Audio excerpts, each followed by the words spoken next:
Hey Scrappy friends, it's Audrey. Welcome to day 7 of the Summer Scrappin series. It's the last day in this week. I have two guests joining me today. They are Miranda Weber and Beth Solar, so you can go to their channels linked below and check out their pages. So I am going to start with I'm going to make my own cut file here. I'm making my own title, essentially.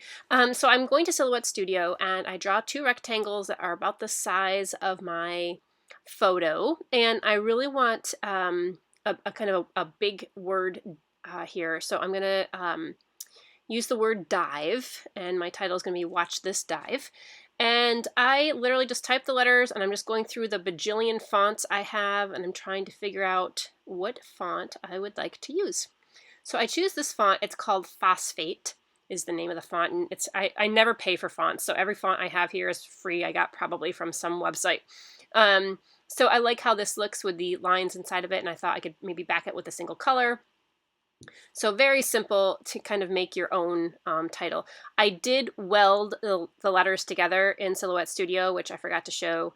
I had to go back and weld them so that they cut out as one piece. I mean, you could cut them individually, but I welded them together, and I really like that font. It's kind of a cool font.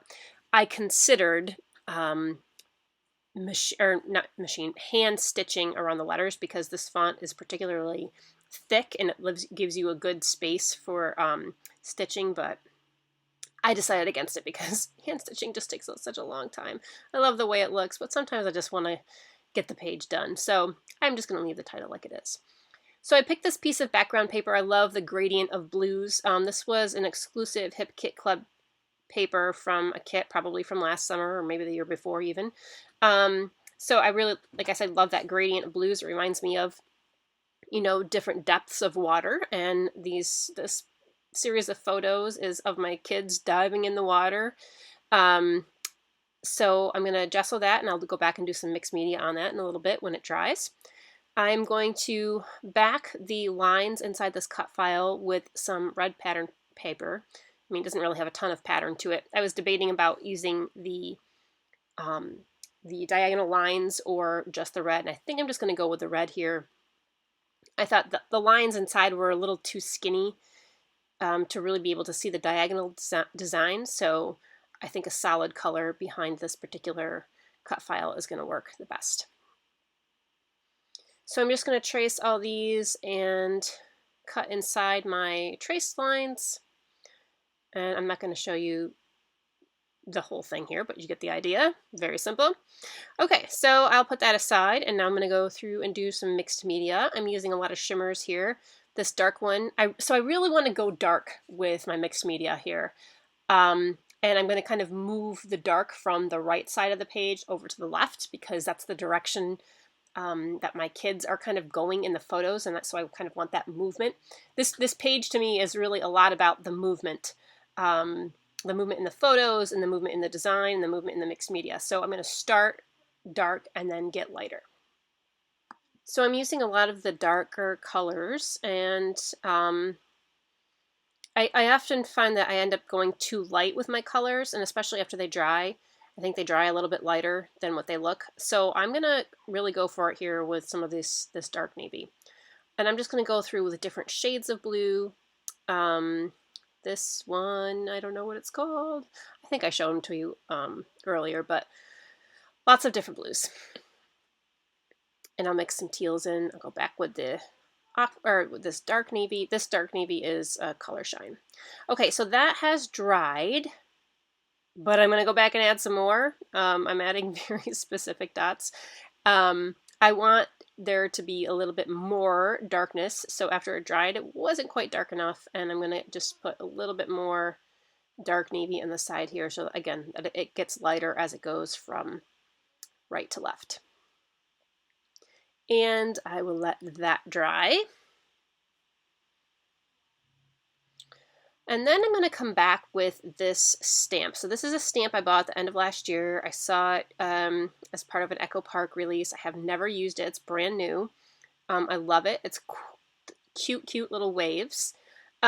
So with the new stamps, this sometimes happens to me that the the ink kind of pools on the stamp and you don't get a crisp, clear image. And I've seen some tips before where you could like use the Versamark on your stamp ahead of time to make the ink stick better, not the ink stink, the ink stick.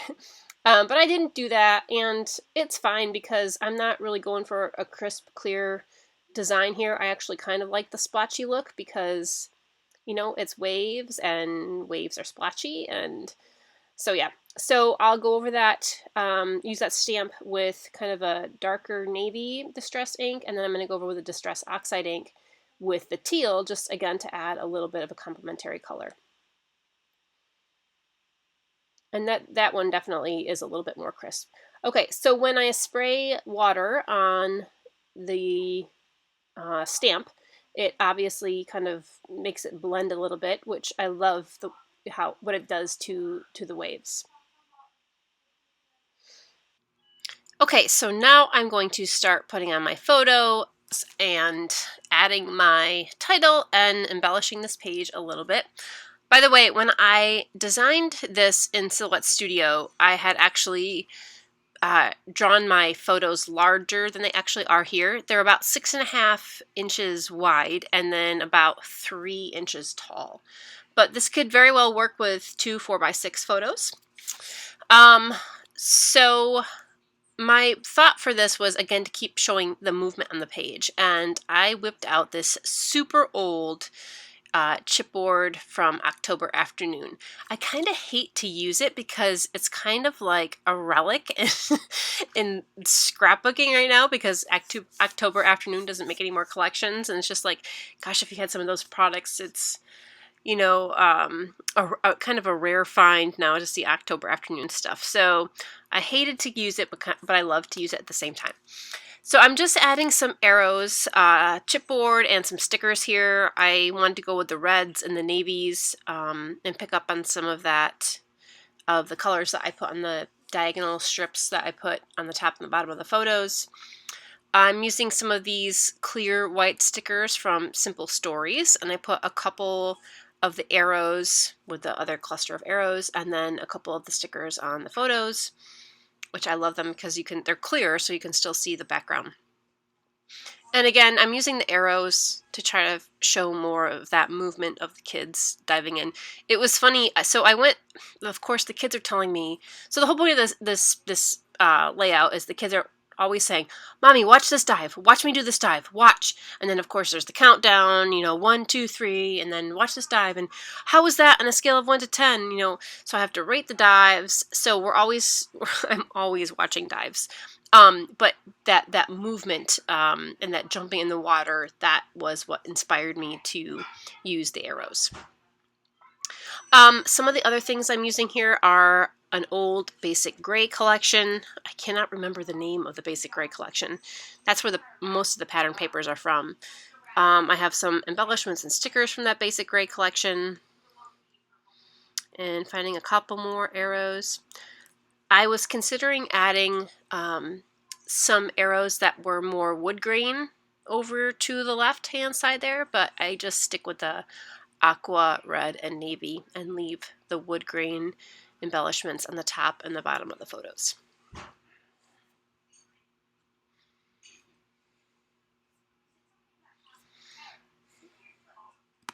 So I'm pretty happy with all of the things I have put on the page, and I'm going to start adhering some things down. Oh, one more little sticker I'll add in there, some anchors. So I am going to add some craft foam to the back of my photos to make them pop off the page a little bit. And I had debated about whether or not to put some pattern paper behind my photos as well, but I think the diagonal strips of pattern paper kind of suffice there, and that's all I really need. I thought about putting some vellum back there or something else, but I kind of want that background to stick out a little bit too underneath the title. So I'm just going to leave the photos like they are. And by the way, the white border on the photos comes right from how I designed them in Photoshop. So I literally just printed them on my photo paper and then just cut them out as like one solid photo. I'll add a couple of these brads. Same thing with the last page that I used brads on. These ones have prongs as well, which means they're pretty old. And so I just break off the little metal prongs and just use liquid glue or glue dots to hold those brads down.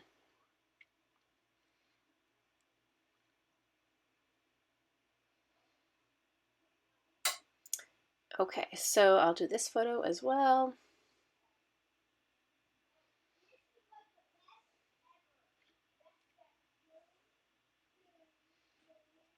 And I almost always distress the edges of my pattern paper, especially around my photos, because I just love the texture it adds and a little bit of the dimension it adds as well.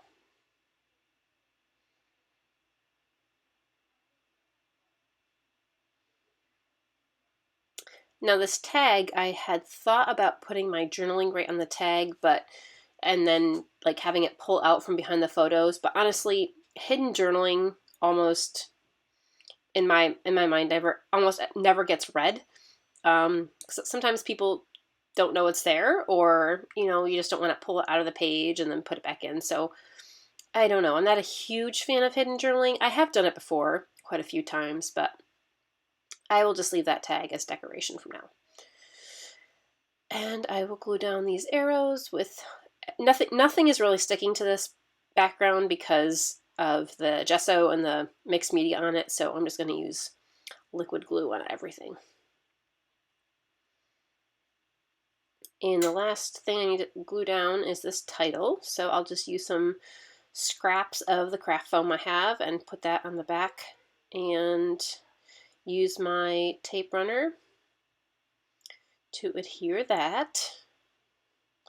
I don't know if there's value in showing this part of my process. I don't know. Some people like to see it. Some people are like, okay, just get on with the design part. So I don't know. I include it. If you don't think it's valuable, let me know and I'll start taking out the gluing down part. Some people just want to see the design. Okay, so my title is Watch This Dive or Watch Me Dive. Did I put this or me? I put this. Watch This Dive. And I was thinking about maybe do I want to handwrite it? Do I want to somehow put it on the word dive? So what I decided to do is take some of these navy stickers, and I think these are from Hip Kit Club, or yeah, I think they're Hip Kit Club. Maybe Pink Fresh Studio? I'm not sure. And I'm going to put them on a little piece of vellum and just kind of put it over the word dive. So I play around with exactly where I want it to be. I ended up putting it right in the middle there, but now as I watch this, I think that I kind of liked it over to the right a little bit more. And I just add a little bit of tape in the back and put it on, and there we go. Okay, so I decided to go through and do some stitching, and I used a decorative stitch that kind of looks like waves. It's kind of just like a scallop stitch, but I positioned my paper so it kind of looks like waves. I only used a white thread. I probably should have used a navy thread or a darker thread, but very subtle addition. So there is the final page. I added some twine to my tag at the top, and that does it. So there you can see the close-up of that stitching. I love the movement in this page. I love the theme of the page. I know I scrap a lot of one photo pages, one photo layouts. So I hope this inspires you to maybe use a few more photos on your page. So thank you so much for joining me this week for my summer scrapping series. I will be doing another week in August, coming up the 3rd or 4th week in August. So stay tuned for that, but I will have several more videos between now and then. So I hope you can check back and see those. Be sure to stop by my guest designers videos as well today. And thank you so much for joining me. Stay scrappy, my friends.